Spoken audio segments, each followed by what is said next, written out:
When Vegapunk started his broadcast, we didn't know how far the mad scientist would go in his final address to the world. But now that the broadcast has been going on for a couple of chapters, it is starting to look like Vegapunk will reveal everything there is to the whole world. The mad scientist left no stones unturned, and even in his final words, he wanted to make sure that he left the world doing the right thing. From learning about the Void Century to the adventures of the legendary Joy Boy and the acts of the world governments that will lead the world to doom, Vegapunk told us about it all. But the only people who took the hits from this broadcast were the infamous world government, the one who rules it all behind the scenes, the one who sits on the empty throne, the mysterious ruler of the world, IMU. That's right. Oda has finally decided to tell us, the fans, more about this enigmatic figure, and right now we know more about him than we've ever known before. And Oda might be ready to shed some light on the past and character of IMU. Vegapunk's broadcast revealed many secrets. Vegapunk's goal is to inform the world about the Void Century, Joy Boy, and the world government's secrets.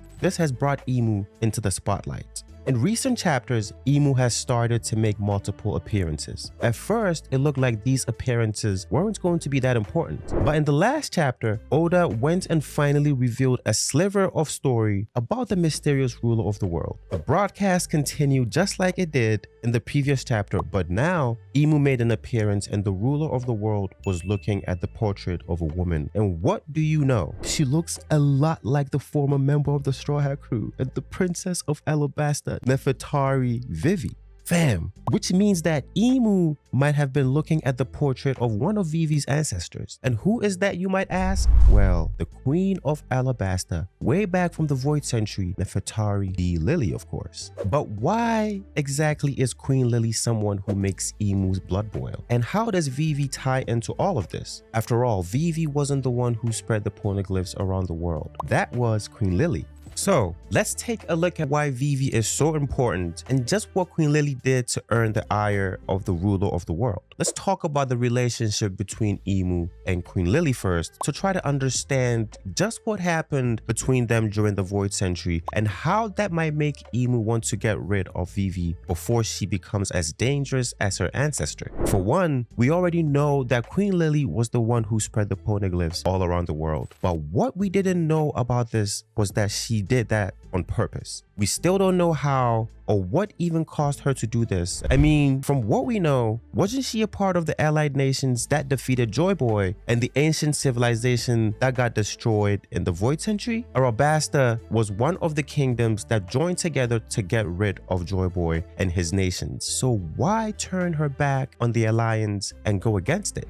Why will Queen Lili choose to stay away from Marijoa? Well, the answer to that might be as simple as finding out what the full name of Queen Lili of Alabasta was. Neferatari Lili. Does the name ring a bell? Well, fans of the series will immediately recognize the D in her name because we've been seeing the same name since the very early days of One Piece. That's right, we've seen the initial D being mentioned throughout the series, even in our beloved captain's name, Monkey D. Luffy. And even the famous Pirate King Gold D. Roger carried the same name. And if there's one thing that we know about the people with a D in their names, is that IMU absolutely despises them. The woman in the portrait is likely Queen Lili, Vivi's ancestor, and Queen Lili spread the Poneglyphs around the world. She might have betrayed the world government by doing so. And Queen Lili's full name is Neferatari Lili, linking her to the D clan. IMU despises the D clan, making Queen Lili a significant enemy. But that's not all. We also know that Queen Lili was the one responsible for spreading the Poneglyphs all around the world and that IMU despises her for it. But the fact that she has a D in her middle name and is a carrier of the will of D, right? This might be why IMU hated her so much. And the fact that we got a random panel of IMU looking at her portrait in the middle of Vegapunk's broadcast furthers this theory as well. And if Lili was always a member of the D clan, is it possible that her betrayal of the world government was all planned out?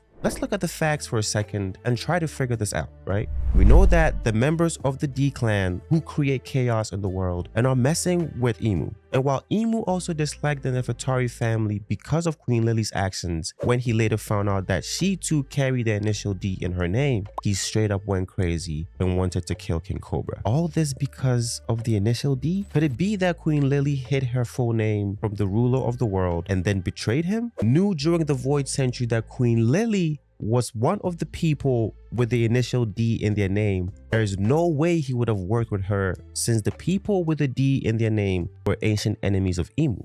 Queen Lili might have joined their alliance to betray them later. Her actions ensured that the Poneglyphs and the truth were passed down. But why would the Queen of Alabasta do that? Why risk her place and alliance by betraying them and making sure that the Poneglyphs are found by the next generation? Or was that the plan from the very beginning? Could it be possible that Queen Lili was in cahoots with Joy Boy from the very start? After all, she is one of the people with a D in their name, which makes her the enemy of Imu. But did Queen Lili plan this out with Joy Boy from the very start? Maybe her being the one who passed on the Poneglyphs was a backup plan in case Joy Boy died. That would also make sense, since Vegapunk just told us that Joy Boy was the one who wanted to make sure that the ancient weapons were found by the next generation. And how could he do that? He had to hide the ancient weapons, but also had to leave behind hints so that they were found and not lost to the sea. And we already know who was responsible for spreading the Poneglyphs. It was the Queen of Alabasta herself. So it wouldn't be a bad guess to say that Queen Lili and Joy Boy were working together to ensure that the next generation could find the ancient weapons.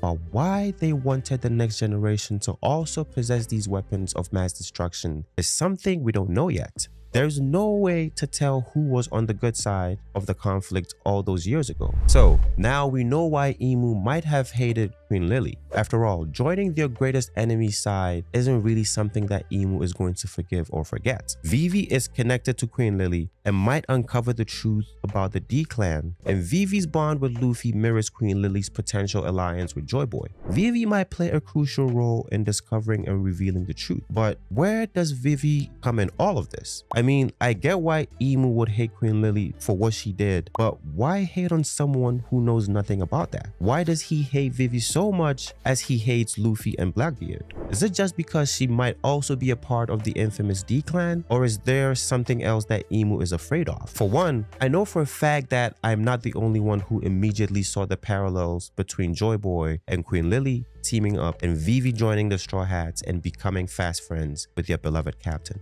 Now that is some Oda level foreshadowing. Were Vivi and Luffy always destined to become partners in crime? Did Oda plan this out from the beginning? That Vivi and Luffy were going to team up just like their ancestors did all those centuries ago? After all, right now, Vivi is an official member of the Straw Hats in everything but name, which may be the reason Imu has taken interest in the princess and now Queen of Alabasta. Vivi's connection to Queen Lili and her potential to uncover the truth about the D clan makes her a significant threat to Imu, just as Queen Lili might have teamed up with Joy Boy. Vivi has formed a bond with Luffy, potentially foreshadowing a similar alliance in the present. Now, while Vivi might not fight on the front lines, her role could be crucial in discovering and revealing the truth about the world government and the D clan. This revelation could change the course of the final saga. From what we've seen about Vivi and the Straw Hats, it's very obvious that Vivi is going to be one of the most important characters in the final arc of One Piece.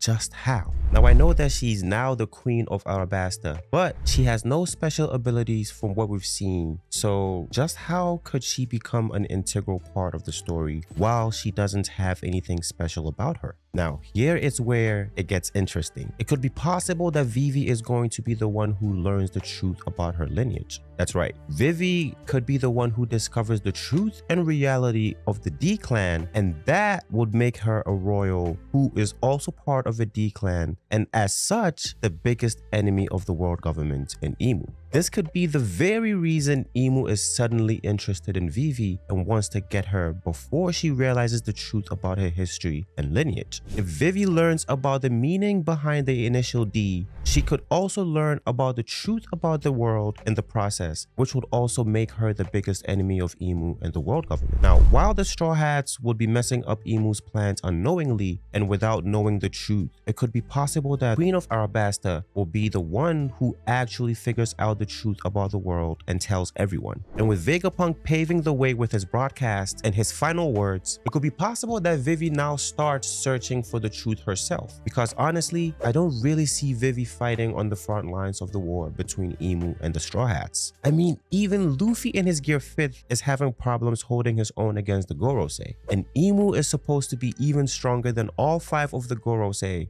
right? All of them. And all of them bow down to him. So how is Vivi supposed to fight all these people while she is normal? Now, I'm not saying that Vivi is weak or anything, but you can't really tell me she can go toe-to-toe with the Gorosei and IMU, can you? Like, that is just not happening. But what she can do is figure out the truth about the world and the Void Century and share it with everyone. Learning about the history of the D-Clan and why they were considered the enemies of IMU and the world government is something that will change the whole world. That way, the whole world can learn about the mysterious ruler of the world, as well as find out why the will of D is such a dangerous thing to the one who sits on the empty throne. So rather than having a direct role in the upcoming war between the Straw Hats and IMU, I think that it's much better if Vivi plays a role similar to the one Queen Lili played all those centuries ago, with her spreading the word of the truth about the existence of IMU and the D-Clan and ensuring that people know who to fight for in the war. After all, when the truth about the world government and IMU is revealed, people will be running to side with whoever is against them. Vivi's revelation could rally people against IMU and the world government. She might not fight directly on the front lines, but could be pivotal in revealing the truth.